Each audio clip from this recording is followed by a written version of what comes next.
Welcome to the Seven Figure Flipping Podcast, where we take you behind the scenes of wholesaling and house flipping businesses. The systems and automation that we discuss will help you build a real business instead of another job for yourself. From beginners to those doing hundreds of thousands a year, we go deep into the details and strategies that are working today. And now your host, Bill Allen. Hey everybody, welcome to the Seven Figure Flipping Podcast. This is Bill Allen, and today I have a real treat for you guys. It's with everything that's going on in the environment, in the marketplace, in the economy, and things like that. I really wanted to bring on somebody to have that conversation with that I respected, and I've done a lot of research on. And if there's one person that I wanted to talk to, it was my guest today. So I'm going to read his biography real quick, and then we'll bring him on the show. So. Bruce Norris is an active investor, hard money lender, and real estate educator with over 35 years of experience. And that's the primary reason that I wanted to bring him on. He's been in this business for a long time. Bruce has been involved in more than 2,000 real estate transactions as a buyer, seller, builder, and money partner. Renowned for his ability to forecast long-term real estate market trends and timing, the release of the California Comeback Report in 1997 gained him much notoriety. The accuracy of the extensive report led many California investors to financial freedom. His January 2006 release, The California Crash, was an in-depth look into the California market correction and the statistics behind Bruce's predictions. He speaks and debates nationally and has been a guest speaker at Mortgage Bankers Association, REO Mac, Inman, Housing Wire, California Association of Realtors. When I look on his site, Fortune, Fox, been in the New York Times, Good Morning America, Time Magazine, just amazing kind of plethora of different broadcasts and print media that he's been in. And really, he's kind of the go-to guy for sure. When I reached out to our mastermind group to say, who would you guys want to hear from about what's going on today? It was a resounding answer of if you can get to Bruce Norris on the podcast, bring him on. So I'm really excited to talk to you today, Bruce. Welcome. Thank you so much for coming on the show with me today. Bill, thank you very much. And congratulations on you and having such a tremendous group of investors, entrepreneurs in your group. That's great. Yeah, it's really an incredible kind of mastermind group, and everybody's kind of unsure about what's happening right now. This is something that hasn't really been felt this way before. So I'm really happy that you agreed to come on and share some of your insights, because selfishly, I run a business that's very active in the real estate world, and it's not something that I'm sure of what the future is going to hold. And I'd be interested to hear, just basically have a conversation with you about that. There's people that I respect a lot that I listen to. We had a radio interview with a gentleman named Raoul Paul, who's a macro investor, not necessarily real estate, but has a pretty good track record. And he used the word depression in a conversation recently. There was a YouTube video where he's being interviewed, and he used that word, and it got my attention. So we got a chance to interview him. And within that interview, I asked him, had he ever used that word to describe what he thought might be next? Because he'd been around for a while, and the answer was no. So that got my attention, because I consider, and I asked him how his process worked. Did he have a Ray Dalio process where he had a lot of people that gave input and the best idea won, or was he just on his own, literally batting it around with himself? And that was the answer. He just does it himself, which is very similar to my process. And so I could relate to him. And so it doesn't mean I agree with the outcome, but I'm considering all of those things being possibility. I liked his process too, because he doesn't come out with, this is a certainty, this is growing as a likely outcome. So as a real estate investor, I've been through a lot of things. I got started in the industry in 1980, 81, when interest rates were 17% fixed. So that was an interesting time to start, because things were not normal, but I didn't know that, because that's when I started. And then when interest rates got down to 12, I was like, boy, that's cheap. So that's what's kind of funny over the last few years, as interest rates crept over 4 and people were whining, I was going, oh my gosh, you have no idea what's possible. But so I've been through a few recessions, and we had an interesting, like you, I was a young guy, probably hitting what I considered home runs almost in everything I touched during the 80s. And I got to 89. The year before, in 88, I had a chance to buy 50 building lots from the Bass brothers They were out in Palm Springs, and there's a lot of times investors drive by opportunities every day. I had driven by these 50 vacant lots for probably 6 months, and it just dawned on me, okay, we're in the middle of a building boom. Everything's working in California real estate, and no one's building on all these lots individual. There's no way. One guy has to own them all. And so that was the idea that I made that phone call. And I got a chance to meet the president of the Bass Brothers, who flew out to meet me. And we put that deal together. Well, I made a lot of money on that flip. And the next year, I decided to build 6 custom homes in Palm Springs. And that's about when the real estate world changed drastically. And I got stuck with a bunch of custom homes that wouldn't sell, and worked my way out of that. A few years later, my son Aaron graduates from high school, and I buy him a Honda Civic for $15,700. And a couple of days later, buy a house in Riverside, California, a 3-bedroom house for $13,300. And that contrast just hit me. How does real estate go from you can do nothing wrong and it's going up forever to you buy a house for $13,300, less than a Honda Civic? And so it made me realize I've been at it 15 years and I don't have a clue why prices move up and down. And I decided I wanted to, first of all, figured somebody must have figured this out. So I really, back then you go to the library with microfilm, and I looked up every article written about real estate price movement for 25 years, from 1970 to 1995, every article. No mention of a future projection of where we're going to be. And so I thought, you know what, I don't know if it's possible, but I'm going to see if I can figure that out. So it took me 18 months.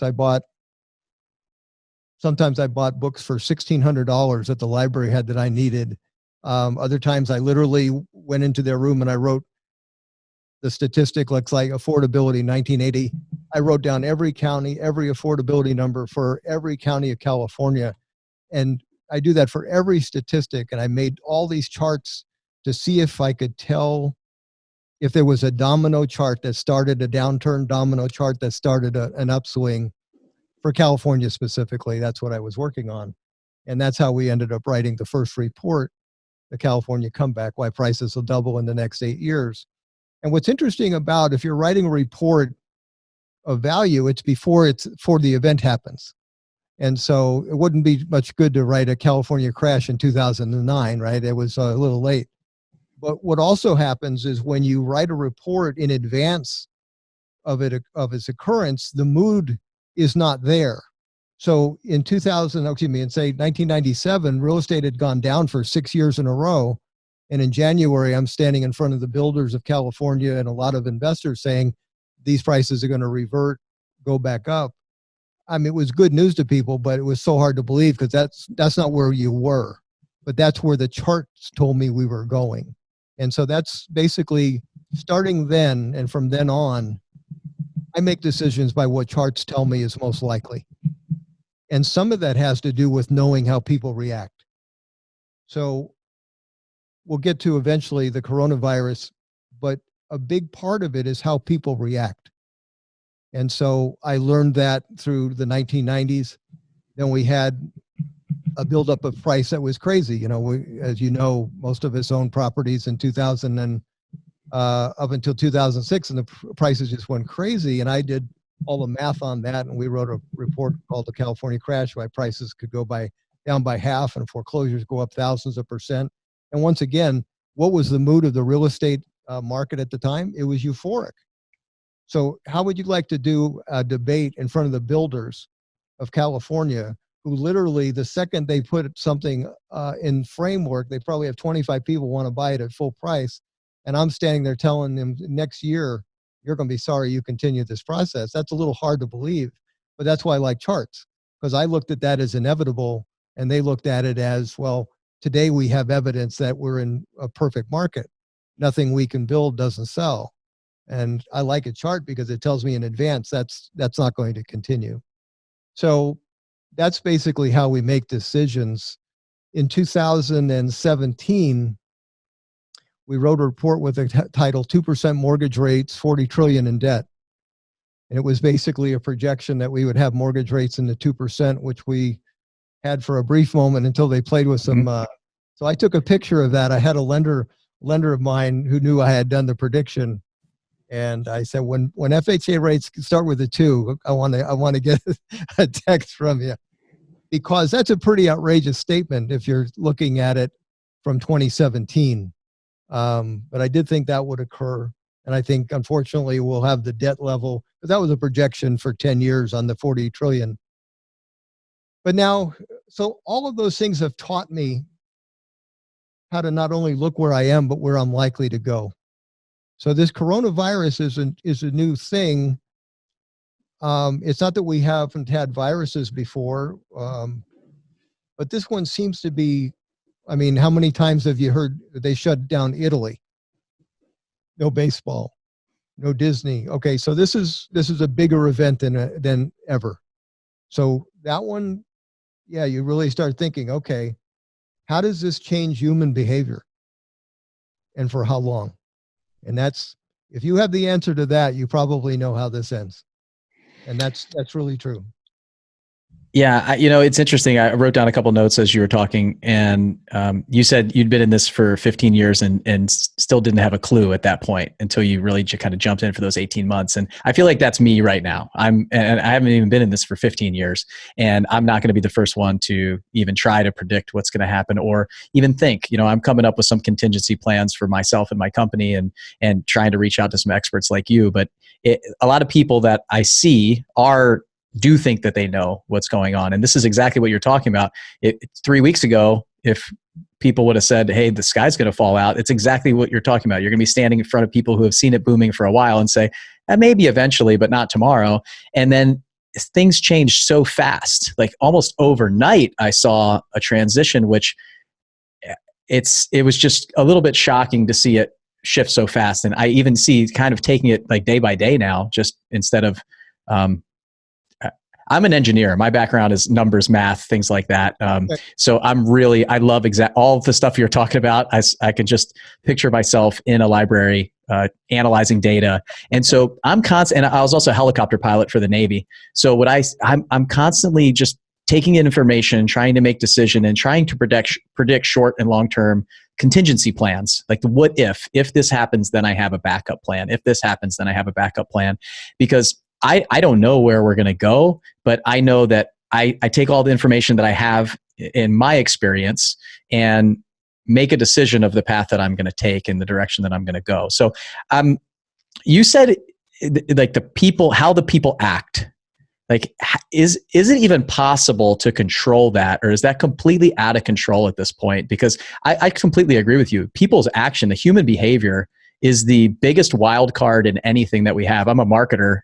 We do a lot of marketing, and that's the huge wild card for me, that there's no so that's the big variable in experiment and science. Like I love, you change one variable and everything else remains constant. So you can determine what it looks like. In the human behavior, there's millions of variables that I can't control what somebody feels when they walk out to the mailbox and looks at one of my cards, for example. Are they going to pick up the phone, or are they going to throw it in the recycling bin?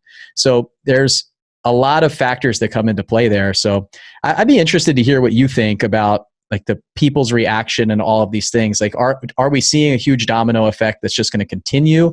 Do you feel like we're going to snap out of it, or what do you think? I'm going to relate this a little bit to 9/11 and the Boston Marathon, where they had an explosion happen. Yep. Okay. So in the short run, human nature certainly can overreact, but in 9/11, within a very short period of time, I had season tickets to an Angel game, and 45,000 people attended the game. The national anthem starts every game, and up until then, 45,000 people stood up and stood silent, and somebody sang the national anthem, and that was it. On that night, and every night thereafter for quite some time, 45,000 people sang the national anthem. And I remember looking around when that happened. I was stunned.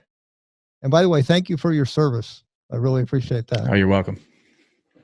And I looked around and I thought, isn't it interesting? We get it. There's not a black person. There's not a gay person. There's not a Muslim. there's 45,000 Americans. And I thought, we're going to be okay.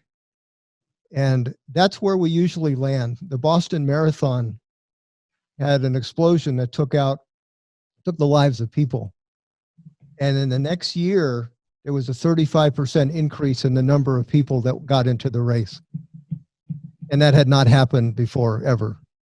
That's who we are in the long run. In the short run, you're going to have overreactions. But what's really smart about what's being done is a lot of those are going to be mitigated. So let's say this coronavirus has a 90-day really bad time. And let's say that started in New York. And it's going to start in California within a very short period of time. So let's say total, we have 3 or 4 months of this where you can look on every news station and the death toll is growing and all that. That's where we're at. So if you're in the real estate business and on 9/11, you hit the pause button. People stayed home. Well, now they may have to stay home. So they're not going to be a buyer. So you could have motivated sellers all over the place, but I don't know that they're going to be able to sell, and they're probably not motivated by foreclosure because the lenders can't foreclose. So it's really smart that the Fed is saying, okay, and the government is saying, okay, let's put a moratorium on foreclosures. Let's hand you livable money during the process. And I would bet that after we get through all of this, I mean, it's going to be a very hard thing to go through, that the American spirit will kick back in, and we'll be, I don't know if you watch a guy that has a website called Valuetainment. I really like this guy's, really like his content. He owns a very big financial company. He's probably 40, but quite an entrepreneur. And he said he mostly hires people that are immigrants because they have a chip on their shoulders. Like, I got something to prove. Well, American has that ability too. I think we have something to prove, that we're better than we sometimes remember. And I have a feeling that's going to come out. I really do.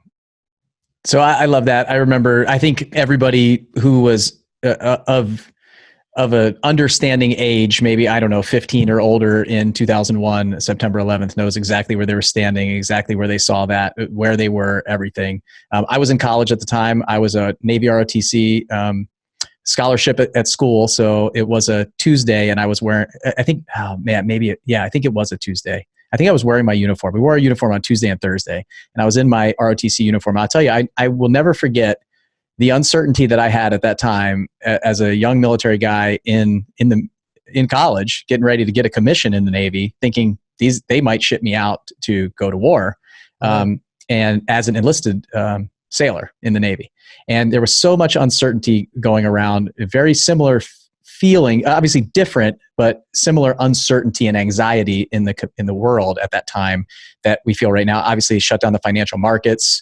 The stock exchange was closed. All of these things that happened that I had never heard of before, and I saw just like you said, America just jump back in. Like, most of the people that I served with, they joined the military after that time. So most of the people that I flew with, that I fought wars with in the Middle East and stationed in the Persian Gulf with, they came in 2001. It was them saying, I'm signing up, I'm serving because of this. I want to give back to my country. And just like you gave me chills when you talked about the 45,000 people singing the national anthem. I mean, that's the kind of stuff that's almost become, it's almost like we've become a little bit complacent as a country, quiet a little bit. We've gone back to sleep or taking a nap almost. And they've that's what I'm hoping happens, is they've awakened the sleeping giant again of America. And I remember we had to pump money back into the community then. There was a big push to, hey, go reinvest, go out and spend money in 2001. It was support your local community, spend money, jumpstart the economy again. And it's kind of what I see a little bit now. And I'm hoping that happens with us, like you said. Well, and real estate investors have a really important role to play, because we own houses that people rent. Mm-hmm. So we can start with thinking about our own situation. I'd say quite a few of us are wealthier than we ever imagined. And we've got a little fleet of tenants that are probably 30 days away from being homeless. I don't think I have to tell you how I think we ought to react to that. I think we ought to be thinking about the other guy right now. And I think they will remember that. And the opposite is also true. If your situation as a renter is that you can pay the rent, then don't play that card of like, okay, I can get away with something. Let's don't treat each other that way right now. I have a hard money loan business, and it's the same thing. I got the coolest phone call. I just talked to a guy literally 10 minutes before I got on to talk with you, Bill. And he calls me up, and his name is Peter. Peter Apostolos, because of what he did, I'm going to use his name. He calls me up and he says, I want you to know that of all the bills that I have, the money that I owe the Norris Group is the priority, because I'm where I am because of your help for 12 years. That's an awesome phone call. Someone like me does not forget that phone call. I just found out who Peter was. That's incredible. And obviously you just said how incredible he is on the podcast in front of all the listeners. I mean, it's a people business, right? It's about taking care of people. And I think that can't be lost. It's something that I've really kind of beat the drum on for anybody that's come into our world, into our community, and that I've ever talked to or mentored or anything to help is. And it's interesting using the word mentor on a podcast with somebody who's been in the business for 35 years and built an incredible company. So, and I've been at this at a high volume for maybe 4 years now. So, and investing in real estate for about 10. So it was a challenge to even say that word. I was talking to you, but it's if you can take care of the contractor, you think of them like a person, not somebody that hired gun. Your renter is part of your family and your community. Your anybody that you work with, the hard money lender, we take care of each other. The more you can give in these times, the better off you're going to be. I mean, go ahead. And it's so easy to stand out. Mm-hmm. You make the phone call that no one else would. We have a builder that we're dealing with in Florida, so we're building homes with him. And I called, and this was based on a phone call that happened to me years ago when I was starting. I had an investor invest a bunch of money with me in Palm Springs, and he called me up one day and he says, "I just want to know if this is all working out for you." And I just thought, I've never had that phone call. I've only had the other phone call. Mm-hmm. So 20 years later, sometime earlier this year, I called Dalton. We were talking. I said, because we're doing a fair amount of volume with him, and I said, is this concept working for you? And there was a pause. He says, no one in my entire life has ever asked me that. Well, it's at this time you find out who you have, and finding out that you're dealing with someone of honor is a big deal, because you know what to expect. And until then, you don't. You could know somebody 15 years, and if it hasn't hit the fan, you don't know. That's the truth. You find out in the next 30 days, 90 days, whatever. You find out who it is you are and who you got. I think you nailed it right there. Not only do you find yourself, and when times get really tough and things change, and I've been through a lot in my life, you find out who you are, and then who, like you said, who's got your back, like who the people that are really that you want to be a part of, that you want to be in business with, and money has an interesting way to like reflect the true person. Yes, there's been a lot of times that I've done business with people, and when it's integrity and money, they've chosen, door number 2 of the money instead of, who they really should be, that kind of core value of mine. And I, it's fine. I'll let them out of a contract or out of a deal, but we'll never do business together again. No. I mean, you burn a relationship like that, and it's done in my book. You cannot come back from that ever. No. I don't know if you know a name named Mike Cantu. Mike Cantu is a legend in California. Yep. 1,500 homes. He's a really, really great guy who studies and still takes classes and on and on. He and I have had many lunches together over the years, and one of them was about 2009 or 10. He says, it's interesting how this downturn has changed people's character. And I said, it didn't change anything. It just revealed it. There's no reason for character to need to show up in 2003 and 4 when everything's going up. You find out when it's not. And so he thought about that and he says, wow, that's exactly right. So you guys are doing a lot of business now. And what are some of the things that you're thinking about over these, and let's use a 90-day cycle. Like, what are some of the things that you guys have over the last week have been talking about internally, have been doing for this? I know we don't necessarily know. We have this idea now, from what I'm getting from you, is this idea that America is going to bounce back. We're going to pump money back into the economy. Obviously, Congress has just put together a massive bill to help out with, paying people some money, helping out with the small business loans that can be forgiven for some, things like that, that should help stabilize these things. Over the past 3 days, obviously we're recording this on Thursday, I think it's the 26th. The last 3 days, the stock market has started bouncing back since Monday's massive cut.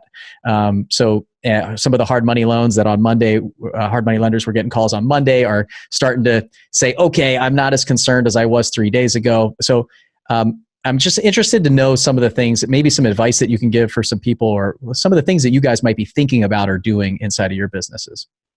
Well, tomorrow we're going to do a podcast, and we'll talk about some of these things, because we have all of these sides of the business interrelated. So we have people that own properties where we've lent on, let's say, a rental program we have. If they're not getting paid, are we going to get paid? Then I have another room of people that have trustees that rely on that income. So we have to have a discussion about having that same attitude. I don't think we have a borrower that's going to go, oh, I can get away with not making a payment. I don't really think we do, because we go through a pretty good screening process before we say yes. As a hard money lender, I can tell you, we say no a lot. And I don't know if that's very usual, but we do. So I think if somebody comes up and says, I've got a problem, I really don't have the cash flow to make a payment, it's going to be an honorable statement.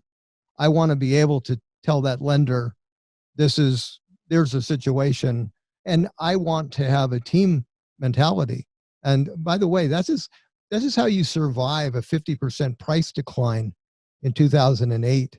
So I write a report in 2006 about this is coming. So you can imagine, as a lender, we pull back from what we do. But we had loans that were extended that let's say somebody had been borrowing from us for 10 years, never late on a payment, it's now 30 days late.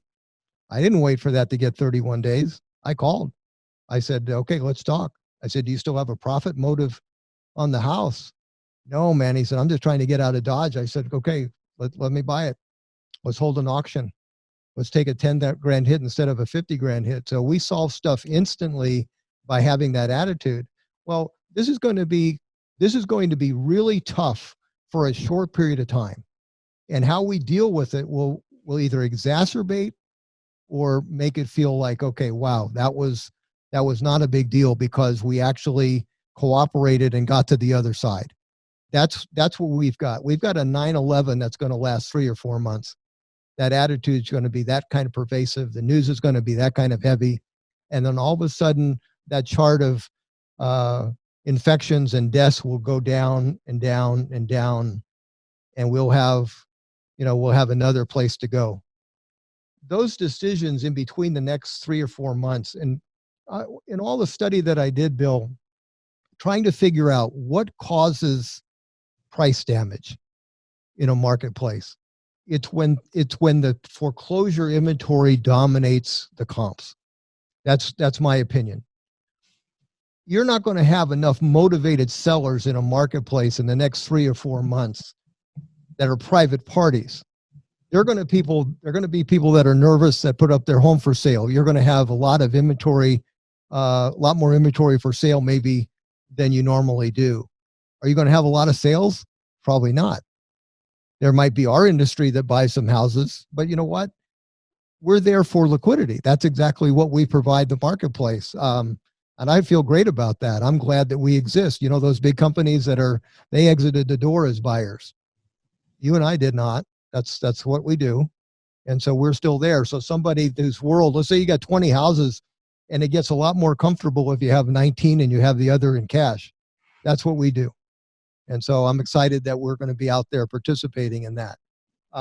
but I think the emotion is going to be really high, but I don't know that you're going to be able to have quantity enough to have damage. Give you an example. In California market, I'll give you, here's some charts that are pretty nasty. In 1980-81, we had interest rates at 17%. We had 10% unemployment. And if I gave you those statistics and you say, okay, wow, the next question is, how did real estate prices do? And the answer is they didn't change at all. And you kind of go, okay, well, how could that possibly be? Well, in looking at all the charts, only 25% of what was sold during that market was a trustee sale to sale ratio. That was the trustee sale to sale ratio. 25%. If you're an appraiser and you look at that one sale, let's say that sale's an REO, you can blow that off. That's not the market. It's 1 out of 4. In the 90s, we had interest rates that weren't 17, they were 8. We didn't have 10% unemployment. We had 7.5. But we had foreclosures that climbed up to 4 out of 10 comps. And that became a factor because they were almost half of the market. In 2009, they were 8 out of 10 comps. They were the market. So when we were flipping in 2009, we would buy a house that had gone for $365. We bought it for $64,000, put in $20,000 to fix it, put it up for sale for $125, get 25 offers in 2 days, have the appraisal come in at 95. And why was that? Because 80% of the comps were $65,000 because they were lender owned. And the appraiser, there was no way he could come in, even looking at how many offers came in at full price, because the foreclosure dominated the evidence of what something was worth. How could you possibly have that in the next 120 days? You won't. You're going to have very little volume of sales, but you're also going to have very little of it be desperate sales. You're going to have a moratorium on foreclosure. You're going to have a moratorium on payments. So this is like hitting a pause button for 4 months. The only way that we have devastation in the real estate market is if we react in mass. If we don't, then guess what? 3 or 4 months from now, people that want to sell a house can probably find a buyer, and it gets back to normal. That would be my opinion. So I really like that concept, and I never necessarily looked at it comparing the foreclosure driving the demand type signal for the changing in the marketplace. I always kind of looked at just a basic supply and demand. The fact that we don't have enough houses on the market right now, enough like low priced inventory for the amount of buyer demand right now. So as I was coming into this, my mindset went to, well, we still have all this pent up buyer demand. Like right now, there's not enough homes to satisfy the buyers on the market that I see. And that's how I always looked at it. And to see this, probably in addition to that, I don't necessarily know, and maybe I'd be interested in hearing your take on the amount of demand from the buyers still 3 or 4 months from now, that it's like you said, just on a pause button as well. Yeah, that's an emotional decision. Well, there's a couple of things. First of all, you might have buyers, but you may have incapable buyers. So maybe they can't match the inventory, or maybe they can't get a yes answer from a lender. Maybe they're missing the down payment. Any of those scenarios are possible. But I can tell you, California's sales volume right now is about 400,000 a year with an inventory of 3.5 months. And the statement in California is, yeah, that's why it's only 400,000, because we don't have enough inventory. Well, that's why I like charts, because since I really understand the history of charts, how did we have 550,000 sales when we had 2 months of inventory in 2004, 5, and 6? So it's not the amount of inventory. If you had the capable buyer, you would have velocity. As a matter of fact, if you have capable buyers and no inventory, where's our 20% price increase? That should happen. It's not. So, what's really interesting, I don't know if, where you live, affordability is a big, not affordability, affordable housing. Mm-hmm. California, that's a big deal. So just for fun, let's discuss a new loan program that they should implement, in my opinion. Right now, one of the things that's politically problematic is there is a divide between people that have and don't have. And part of that is we've lost a lot of people to homeownership. Probably 6-7% of our country went from owners to not owners. Now, maybe they shouldn't have ever got a yes answer from a lender, but they didn't benefit from the last 8 years of progression of prices. They got hurt by the progression of rents. So we're after affordable housing. So here's a good idea. Let's have a nothing down loan program. You have this bonus ridiculous interest rate. And by the way, the spread right now between a 10-year and a 30-year is ridiculous. It shouldn't be this high. You should be at a 2 3/4 mortgage rate to have a normal spread of 2 points. So let's say you had a 2 3/4% mortgage. Normally in affordable housing, you're doing some subsidy of the cost of the housing. Well, you don't have to do that. You don't even have to build it. Just give them a fixed rate loan. Give them a nothing down loan. Okay, well, here's the next question. The next statement will be, okay, well, they don't have a down payment, lots of foreclosures. Good. Not good, but let's deal with that. So let's say just with this loan program, a national foreclosure law is in place. And the opening bid is not the principal balance plus all the other stuff, it's the late payments. So you go to a trustee sale and the opening bid for a $250,000 loan is 6 back payments. The opening bid is $8,000. You want to buy that if it has a 2 3/4% mortgage rate, or is that going to go back to the lender ever? Yeah, I'll take that any day of the week. Any day of the week. You and another owner occupant. You will be able to get all these people back into home ownership where they feel like they're a participant. And what would the payment be in relationship to rent where you live? Yeah, in Florida, it would be a third. It would be a third reduction of what their housing costs would be. It would be a big deal.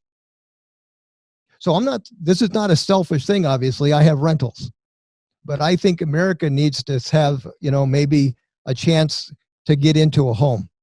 And like VA nothing down loans, by the way, are the safest loan over the course of, if you pull a 100-year delinquency rate, it's that loan that's successful.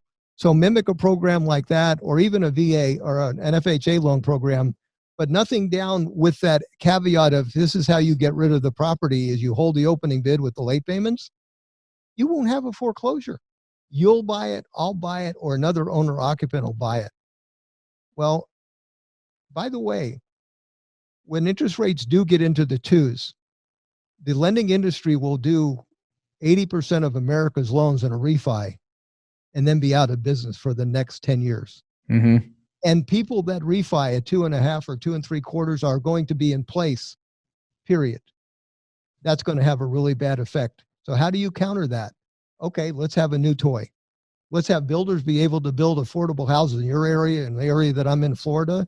$230,000 house at 2 3/4% interest, nothing down. They're going to be busy. Realtors will be busy. Lenders will be busy.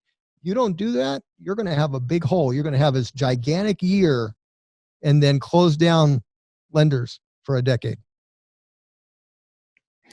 It's good stuff. So who's going to listen to you? Well, we've said that in front of Fannie Mae in Washington, D.C. Good. And we'll do it again when we have Doug Duncan out at our event in September, because he'll be on the panel. I mean, your real estate, will that cause price damage because of foreclosures? No. There's no way. There's no way. No, I think it's a great idea. I mean, especially, so I actually live in Nashville. I'm just south of Nashville, Tennessee, where I live. We do business in the Southeast, Florida, Alabama, Tennessee, Kentucky. And in Nashville, we have a huge problem with this. The prices have just skyrocketed recently. The affordability of houses, they're knocking down the older houses downtown Nashville, putting up tall skinnies, building 2-3 houses on it's a lot. I grew up in Thousand Oaks, California for about half my life. And so it's a lot of what I saw in Southern California, just really getting expensive pricing, pushing the people out of the area that can't afford it. And affordability has become a really difficult time here. So a lot of the institutional investors are coming in here, buying up houses. The big hedge funds buying up houses to rent out, and the REITs are coming in and doing those kind of things. So I'm watching this happen, and even rent is becoming, just like you said, extremely expensive for people and not being able to kind of keep up. So the houses don't sit on the market very long. New construction has just gone crazy. Every piece of land is being developed here now. I live in an area that's basically was farmland 20 years ago, and they've just been developing like crazy with no civil engineering road infrastructure in the area. The traffic's getting miserable for one lane roads. And it's a big problem. It's a problem for it's just like we talked about halfway through. It's the people, right? If we think about the people and we start there, like what do the American people need? And a program like that, I think would be fantastic. I think this whole idea of foreclosure and what everybody is going to do at this time will dictate where we go, right? We're trying to predict the direction that this goes with unpredictable variables about human nature. So are they going to buy into all the media sells media? And so what are people going to decide? And I feel like if we can do anything on this podcast, I love the idea of what you said, like, what do we tell other investors that don't overreact in mass? Comment that you made for me is my big takeaway here. If we can share that message to obviously the entire world, that would be ideal, but at least to our world of real estate investors, saying if the pause button for 2 months, 3 months, 4 months, and get back, like just go. And it's going to be that pause will come off pause and will be the reason why we see a drop in prices and getting out there. It sounds like, or do we even have any control? Do you think it's just 4 months from now that we just go back to normal and it's not really going to matter what we do? No, it matters a lot. What percentage of California is rental versus owner occupied? Over half. So yeah, we touch 50% of other people's lives as landlords. That's a pretty amazing statement. So yeah, if we react appropriately, there's a lot of people that don't have to think about it. Oh my gosh, I'm 30 days from being almost like a lot of people on TV. I don't need to do that to somebody. I think it's an opportunity. I really do. I think we're going to remember who we are. And we'll end up better for this. We really will. But again, I'd like to see it. I don't know. I got married at 17. So a very unusual, for especially nowadays, that's kind of completely ridiculous. I was a grandfather at 35. So put that in perspective. Wow. I have a 5-year-old, a 3-year-old, and a 2-year-old at home, and I turned 40 this year. So I can't even imagine that. I'll tell you that. But what real estate did for me, I mean, it was hard to own a house. I didn't start well as far as working. I got quite irritated at bosses. I've heard that term unemployable, but I was pretty aggressively negative as far as being told stuff. And I got fired 5 times in a row during my youth. And finally got my act together. Finally had a guy that kind of was a mentor that got on my case and really ticked me off, actually. And I found out about myself. It really helps for me to get ticked off to do my best. And so he did that one day, and it really changed who I ended up becoming. But I worked at this hardware store, and I could work at a little extra hours, and we started having this little can of money that I added $20 or $50 to when we finally got it up to $2,000. And I was able to buy a home in Riverside County, cash to loan, but it was called a simple assumption. I didn't have to qualify. Back then, you could literally fill out one sheet of paper and say, John Smith is on the loan, but now Bruce Norris has bought it. Take his name off, put my name on. Here's $45 for the transfer, game done. Well, that's how I bought that property. It was an odd feeling because I mowed my yard on Saturday, and I literally realized I felt like a man for the first time. That's how important getting my name on a deed was. It changed everything. I was now part of the society I wanted to be a part of. I didn't have a dime worth of equity, nothing, but I owned something. And that progression took me to a free and clear house in 5 years. That was in another area and much better because I was able to buy 2 or 3 other homes and make a progression. And that changed my whole life because, I have a free and clear house. I start flipping homes. I have a credit line. It was just a big deal. Now, 2006, we write a California crash report saying prices are going to go down by half. I live in about $1 million home, maybe $1.2 million in Riverside at the time. So it would be very reasonable to sell that home, math-wise. Save $600,000. I tried to be a renter. I called up a guy that had a really cool house. And it said, I'm really not your typical renter. I'll pay you a year in advance. He says, oh, that sounds great. He says, you mind if I ask you a question? Do you have any pets? And there was a pause. And I said, I'm so glad you asked me that, because I remember now why I want to own a home, because I want no one to ever get to ask me that question again. And I intentionally kept that home. I eventually sold it. We built it for, $200,000, but we sold it for $750,000 instead of $1.2 million. And I never regretted it one day of my life, because I got to make the decisions in my own little box of the world that I wanted to. That's how important homeownership is. We need to give that a chance to a lot of other people, so they feel like they're part of the deal, that they can make progression. You know what? I'm hoping that some people that are listening to this share this not only with other real estate investors, but also with their tenants, people that are out there that they know that are either renting or own homes, because I think there's a message here for everybody. Because if over the next 3 months or 4 months, it's so important for us not to overreact and have problems in mass and kick people out, or the tenants have a big role to play here too. I've seen some signs that say, hey, they say we don't have to pay our rent on the 1st of April. So just don't pay your rent around different apartment buildings and things like that. And it's really sad to see that people could lean to that area. I think we need to remember back to who we are, like you said, where we come from, what it felt like that day in 2001. Like what is this country about? I mean, I love the fact we have I'm in my office, this new office that we just started renting about a month ago, right by my house. And there's a donut shop in this shopping center. It's not great for my waistline, but every Wednesday morning, I take my son, and typically it's my oldest and my youngest, my 5-year-old, my 2-year-old, and we go to Donuts with Dad on Wednesday morning. And it's a small local donut shop.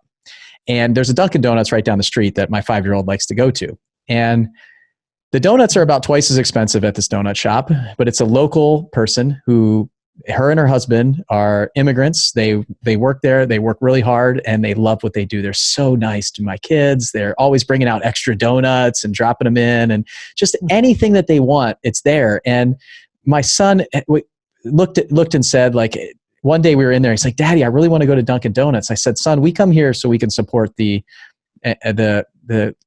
local. Like, they're struggling. There's not a lot of people that come in here. We're supporting the local shop, not the big mainstream shop.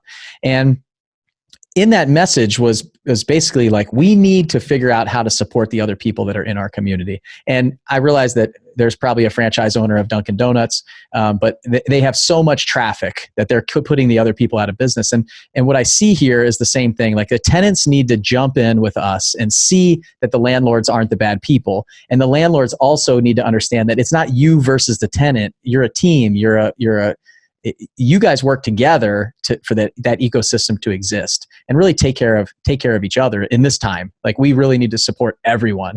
We're getting some takeout food. I'm making sure my tips have been extra large this past week. I really want to make sure that the places that we frequent, like right now, every Friday we go to the local Mexican restaurant. I play soccer with the owner of the Mexican restaurant, and I'm going to make sure that we go there. And if we don't go there, last time I was there, I said, hey, can I buy some gift certificates for if you guys do close? Can I buy gift certificates now? Would that help you before you guys open up again? What is it? How are you doing? Do you need anything? How can we help? How can I be of service to you? And I think that's really what I hope comes across in this too, is I think that's how 3 months from now, it's just not even just the real estate world. It's just the economy. It's the brothers and sisters that we have in the community, that we're taking care of each other. And I've seen that in this. And I think if anything that's happening right now, I see a lot of that come to light.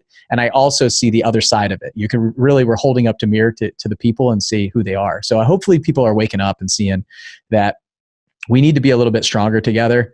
And everything's been really good for so long, and you don't think that you need each other. I'm a I'm a Christian and a believer. And I think when we look kind of away from God, he does certain things to make us realize that we actually need him. And I think we need each other in a time like this too. And those of us that are rising up, I think we're going to come out on top. Absolutely. I forgot to mention, when I was young, I was renting a place in Orange County. I lived in for 2 years. And the reason I was able to set aside $20 here and there was the guy never raised rent on me. And when I owned rentals, I never raised rents. So when we had a chance to buy those houses for very little in Riverside during 2008 and 9, I started the rent at $1,250. 5 years later, it was $1,250. The market rent was $1,800, and I could care less, because I was paying it back. Somebody did that for me, and it changed my life. That's pretty cool. So I'm not saying you'd have to not raise rents, but I'm just saying you're right. This is a good time to reach across the table and make sure everybody that you can assist, and renters are in there, and they need to be honorable too. That would really irritate me. And I just got a phone call right before you and I talked. Somebody had a 30-unit apartment building, and all the apartment owners got together and decided they weren't going to pay rent. I'd follow them all to church on Sunday. That's right. Wait a minute, guys. Yeah. But you know what? By and large, I think we're going to show a lot more character than we are disappointment. I really, really do. Well, I'll be interested to hear what you guys talk about on Friday. I think we can link that show also to our show notes. That way they can hear some of the things, takeaways that you guys are doing, some of what you're sharing also on top of this. It's interesting because I came into this call thinking we're going to go one way and we kind of go another. I love the fact that your confidence kind of shines in the data, the background, the history, the foreclosure driving this stuff, the fact that as long as we do our part and we're all kind of, not kicking people out of our houses, we're making our mortgage payments. But even what the government's doing right now is basically like that can't even happen up until a certain point. So we're in a position where our future is basically in our hands as real estate investors and the renting community and everybody out there. So it gives me a lot of confidence because I have cash reserves in my business. I built a solid foundation. I have 15 people on staff in one company. I have 15 people on staff in another. I have to pay. I'm paying for my staff, my people. Like these are people that I'm responsible for them, their families, all of these things. And we've done well for quite a few years. And there's a lot of concern for other people that are just like me to say, what do I do for the next 3 months if we're not, wholesaling houses or flipping houses or, bringing in that money, that income's not coming, I want to make sure that I take care of my people. So really, I think you got to take a hard look at who you are. And I think this interview really helped me.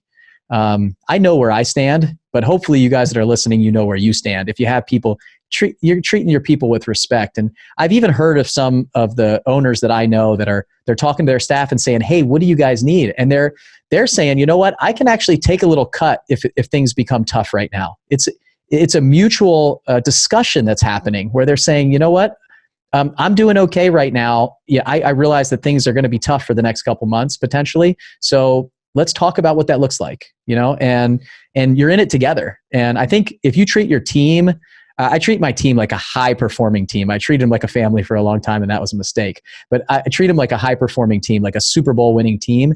And there's been plenty of times where I've lost staff. I've lost 3 people in one quarter, and everybody just jumped in and did their part and did time and a half they put in for the same amount of pay. I mean, it's my responsibility now to take care of my people and my team when they need me. I needed them then, and they jumped in without question.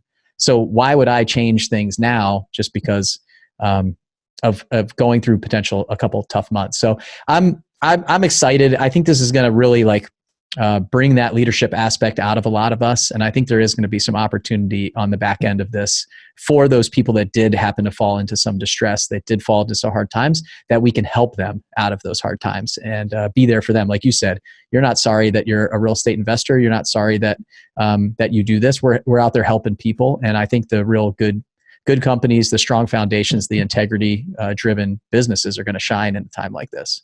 There was, got done giving a talk in about 2008 or 9.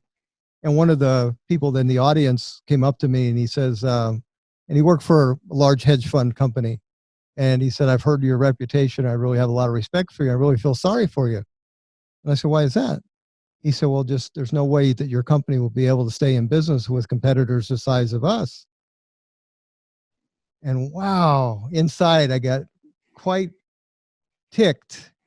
But I calmly said, I said, do you have a pen? And he said, yeah. And I wrote down a phone number. It was my office phone number. I said, you call this in 5 years. I guarantee you I will pick it up. That was 12 years ago, and we're still picking it up.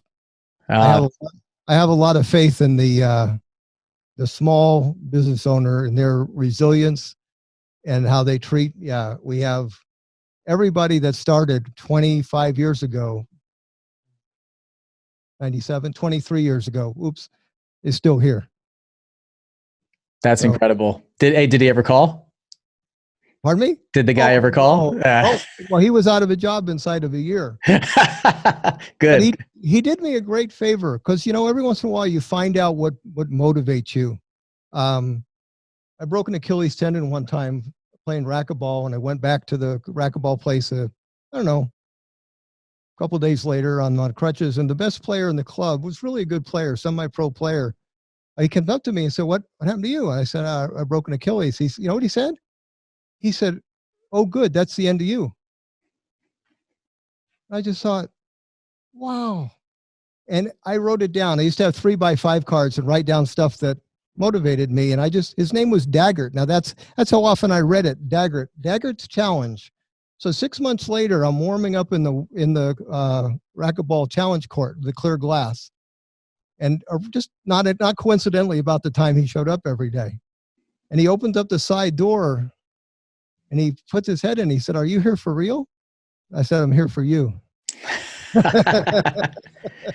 Well, it sounded like he awoke a sleeping giant, just like what might happen here coming up in the next couple months, I hope. So, I've really enjoyed this. I think that, I think it's desperately needed out there in the world right now, some sound reasoning, some advice from somebody who's been around the block and back, and realizing that it's about character and integrity more than it is about uncertainty, fear, and chaos. Absolutely. But before we check off here, I want to talk a little bit about, as I was doing some research, I was on your website and I clicked to this event that you guys do in September. And there's a lot of things about this that I absolutely love. So would you mind taking some time and just talking about it? I dug into it a little bit, but I didn't have hours to read about it. It looks incredible. So, well, it was Aaron, my son's brainchild. He's the one that thought about maybe we should have a radio show, and that sort of, when you have a radio show, your guest list kind of progresses as you interview the next, maybe the next level person, if you will. So if you're interviewing the chief economist of Fannie Mae, it's real easy to get the chief economist from Freddie Mac. That's easier because that's the same guy in a way. So what happened gradually, we got this reputation where we have this event, and what happened after the crash, so we called it I Survived Real Estate. Well, at the time, that was the appropriate sentence because we were all trying to do that and land on the safe square, and the name stuck. And so, the audience has always been sold out. And on the panel are the decision makers for a lot of the industries. So you'll have the chief economist of Fannie Mae, or you'll have the president of the Mortgage Bankers Association, John Burns, who's a consultant for hedge funds and the builders, national builders. These are the people that go in front of Congress and help make policy decisions and are very influential. Well, we earned the right to have them on the panel. And so that's been exciting. Well, we also made it a charity event to where when we have 450 people come and they pay directly to Make-A-Wish or St. Jude. And the Norris Group, it's a formal event. So what's pretty cool is seeing 450 investors in tuxes and formals. That's a pretty cool night. And when we did it the very first time, the investors were taking a hit because we were the bad guys. We caused all this. And so I get invited back to Washington, D.C., trying to change what people saw. I brought my hard money lender loan portfolio payment history. So these are interest rates at the time were 10 and 12%, 99 point something percent current. And Fannie Mae was going, we don't even get that. How is that possible? I said, because you're confusing a speculator with an investor. Investor is a very safe person to lend to. So anyway, these people got on the panel and they love being there. So it's kind of cool because when they retire and are not present in the Mortgage Bankers Association, the word is out. They tell the next person, of all the events you have to go to, you got to go to this. So Doug Duncan, chief economist of Fannie Mae, literally, I think the last time we had one, he had to leave like at 3 or 4 in the morning to catch a plane to go back, and he wouldn't miss it. So that's how important that is to him. So anyway, that's been the progression. This year we'll have, I don't know which one is it, the 12th, or Aaron's going to come on here in a second. This is number 13. 13. And we should be crossing the $1 million for charity mark. That's incredible. I saw on your site, and maybe it's a little bit dated, but saying over $870,000 raised for charity. And I told you guys pre-show, really stood out to me on the Make-A-Wish. I have a son who's had open heart surgeries. Our community knows a lot about him. His birthday's usually around our event in October, so we do something for him. And he was just awarded a wish for Make-A-Wish. So we're going through this process and seeing how incredible it was. I always thought, I said, I can take myself to Disney World. Like we can do that. We should let the other kids who can't afford to get a wish. And they said, no, it's not. It has nothing to do with income. It has nothing to do with any of that stuff. It's about the kids. And so we're going through this process. He got awarded a wish, and we're going down to Disney World. We were supposed to leave next week, and Disney World's closed right now, obviously. So they postponed his wish. But seeing what they do for all of this is just, it's an incredible community. And I think I know why. I think they're a very, very smart organization, because I am probably going to donate 10 times what it would cost for my son to go after we see this. And I already can tell this is a organization that I want to be involved in. They're absolutely amazing. And so it's incredible that you guys are doing that. It looks like that people could see previous events on your website. Is that true? Yeah, if you go to isurviverealestate.com, you can see the last event. Amazon Prime, I think it's still up. So if you're at home and you're a Prime subscriber, we're on there for free. So yeah, we do it to give back to the community and to be a good advocate for the real estate investor community. And then come September, I will probably officially release. We'll of course wait for updates of what happens. If we have to get creative, we will. But we're sort of dead set on crossing that $1 million mark. And I want to point out too, on the website, isurviverealestate.com, we have the Roni Award, where we celebrate some of the forefathers of real estate investing. So every year we honor somebody. We try to do as much as a prize as possible, but some of the great investor mentors that are not the gurus, they're out there slugging it out with the Main Street investors, helping us grow and get better at what we do. So you might want to check that out. It's in honor of Jim Rohn too. That was the biggest mentor of my life. I had just started buying houses in 1980, and was forced to go to his 3-hour seminar. And it was the first seminar I'd ever been to, and my attitude was pretty crummy for 15 minutes. And then I took my first note. It was on top of the page I still have, and I said to who was with me, I said, "This guy doesn't need our money." And I got my attention because I'm really keen on agendas and BS. And I realized this is not why this guy is here. And he changed my whole life in 3 hours, man. I went home and set a set of goals that would change my entire direction of my life. It's amazing. I wish I had lived through that time of Jim Rohn in my investing career, my entrepreneurship journey, things like that. But the new mentors that I have right now are just amazing. And I think that I'm looking on here, like Dykes Botiford's on here, Pete Fortunato, some names that I absolutely recognize. They're still doing things in real estate right now with some of their seminars and things like that. So it's amazing to see that. What's important is that character has to go with the activity. Everyone that's gotten that award, there's no one says anything bad about any of them. So that's a really big key to me, is how honorable they've treated other people.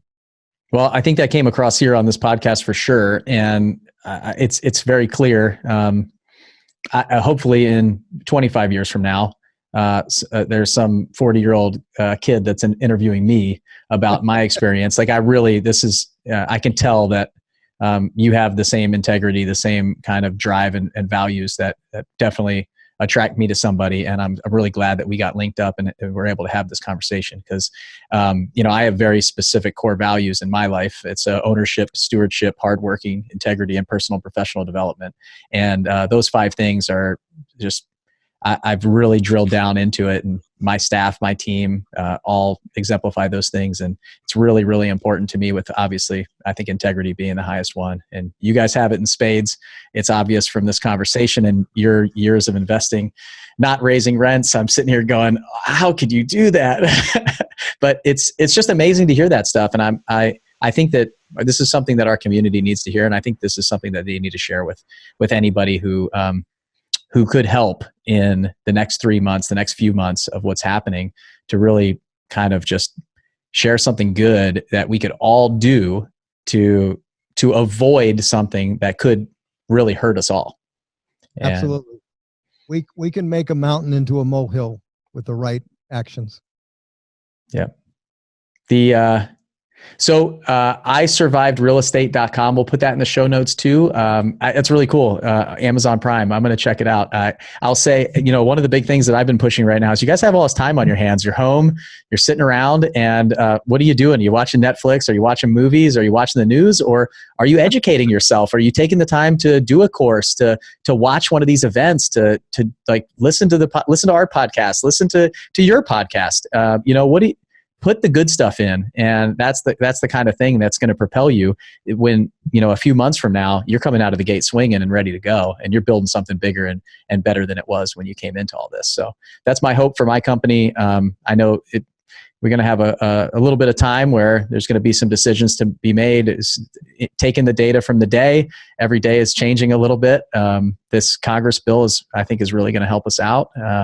And it's given me some confidence going in and making sure that my team and my staff, they have a place to go, they have something to do, and we're pushing towards being ready for when we come out swinging, dumping money back into the economy and doing all the things we need to do. Anything else that you guys want to share with the audience before we go? No, Bill, thanks for having us on. We really appreciate it, and God bless your son. Thank you, Bruce. And Aaron, we didn't introduce you, but that was Bruce's son, Aaron, in the back talking about the I Survived real estate event. And I think you guys have an incredible family. And Aaron, you're truly blessed to be mentored by your dad through all this. I wish, Well, I know it. Yeah, it's really incredible. I look forward to getting to know you a little bit better too, Aaron. So thanks so much, guys. What's funny, the transformation has occurred though. Like whenever Aaron's someplace that I've not been, if I show up, they go, "Oh, you're Aaron's dad? Oh, we love him." It's funny because that was the conversation that I had with the investor that linked us up. He's like, "Look, this is a phenomenal family." He's like, "You would be just thankful to have either one of them on your show." So maybe we'll have Aaron. We'll have to get together and bring you on for sure. And we'll share your story and everything like that if you guys would be open to it. So thank you so much for coming on the show. It's been an honor to just sit down and talk with you. I feel like I've learned a ton. It's given me a lot of confidence and faith in the direction that we're going as a company and hopefully as our whole community. And I know that everybody that's listening has got a ton of value from it. So thanks, Bruce and Aaron. Thank you. You have a great day. We'll talk to you guys soon. All right. Bye-bye. Bye. Thanks for listening to the 7-Figure Flipping Podcast with Bill Allen. If you want to grow and scale your house flipping or wholesaling business, check out more insider tips and strategies from the nation's most successful real estate investors at 7figureflipping.com.